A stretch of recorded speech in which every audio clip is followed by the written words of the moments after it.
यहाँ हम प्रकाश का परावर्तन पढ़ रहे हैं। परावर्तन का मतलब होता है पुनः लौट जाना, यानी जब प्रकाश की कोई किरण एक माध्यम से दूसरे माध्यम की सतह पर टकराती है तो वह पुनः उसी निश्चित दिशा में चली जाती है। इसे हम प्रकाश का परावर्तन कहते हैं। जैसे देखिए, यह हमारे पास एक कोई सतह है, अवरोधक सतह है। यहाँ से प्रकाश इस सतह पर आ रहा है, ठीक है। तो प्रकाश यहाँ से टकराकर पुनः उसी माध्यम में लौट जाता है और लौटता है, एक निश्चित दिशा के अंदर लौटता है। यह सतह हो गई हमारी अपारदर्शी सतह।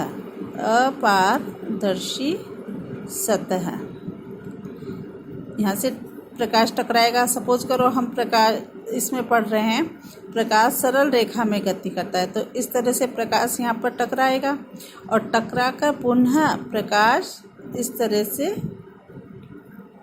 एक सरल रेखा में ही पुनः लौट जाता है। तो प्रकाश की इस घटना को परावर्तन कहते हैं। प्रकाश का परावर्तन दो प्रकार का होता है, नियमित परावर्तन और विसरित परावर्तन।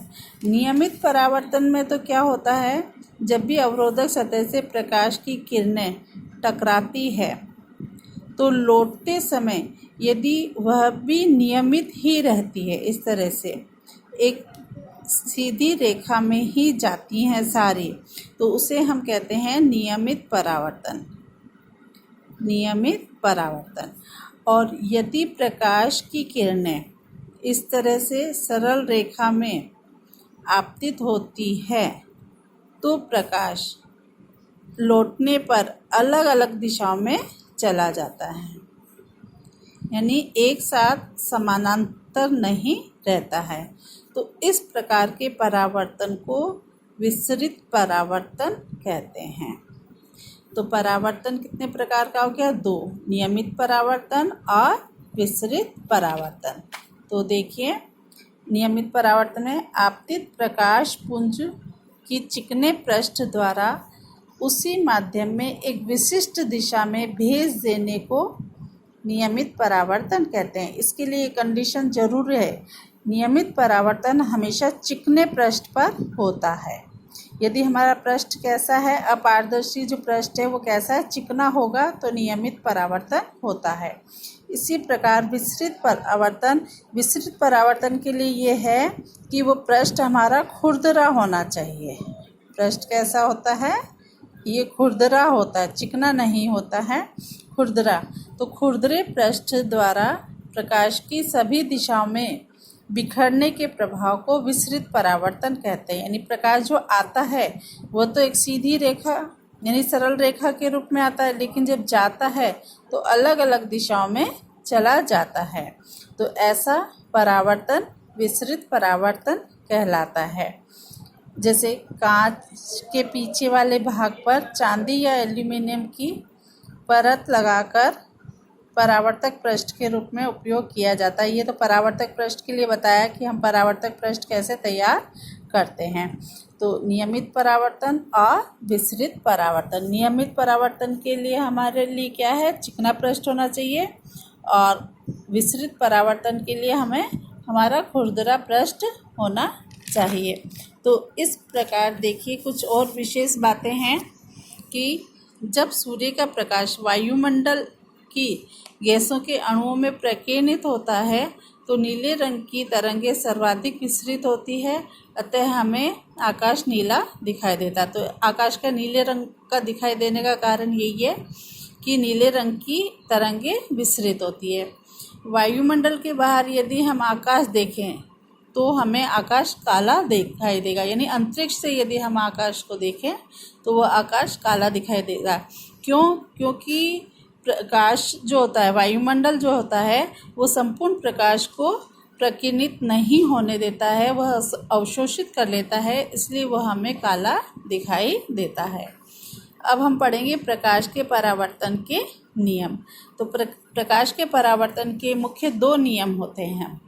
सबसे पहले देखिए, इसे हम एक चित्र के द्वारा समझ रहे हैं कि ये हमारा पृष्ठ है, अपारदर्शी सतह हो गई। ठीक है, प्रकाश यहाँ से आपतित हो रहा है और पुनः इसी माध्यम में लौट जाता है। तो जिस बिंदु पर आपतित होता है प्रकाश, उस बिंदु के लंबवत, अपारदर्शी सतह के उस बिंदु के लंबवत एक रेखा खींचते हैं। इस रेखा को कहते हैं अभिलंब। ये रेखा क्या कहलाती है? अभिलंब। ये थोड़ा सा डायग्राम सही नहीं बना है। इसमें यदि हम देखें, ये थोड़ा सा इस तरह से जाएगा, ये वाली रेखा नहीं होगी, ये होगी। तो इस तरह से यदि आप इसको हम कहेंगे आपतित किरण। ये किरण कौन सी हो जाएगी? आपतित किरण। और वापस लौटने वाली जो किरण होती है वह कहलाती है परावर्तित किरण। परावर्तित किरण।